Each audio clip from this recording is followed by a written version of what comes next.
The PLP continues to express concerns about the job security of more than 7,000 Bahamian workers at Atlantis, and again call on the government to make public the agreement between Brookfield and Kerzner International.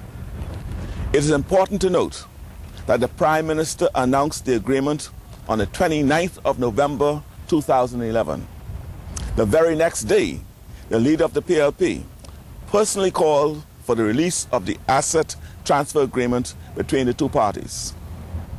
The PLP has demanded that the government make public this agreement in its entirety on December 7th, 2011, on January 6th, 2012, and also today. We again call on the government for the fourth time in 40 days to come clean with the Bahamian people and release the agreement between Brookfield and Kerzner International.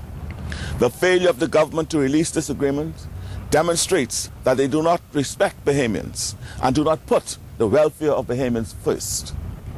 A public pronouncement about no job losses by the Prime Minister is not enough. The affected workers and their families need to know the terms and conditions that their job security is tied to. Why is this agreement shrouded in secrecy? Are the jobs of affected workers secured until after the next general election? As a matter of fact, it was reported in one of the dailies today that job security at the Atlantis properties is tied to revenue performance of those properties. So once again, we call on the government to come clean and reveal the details of the deal to the Bahamian people.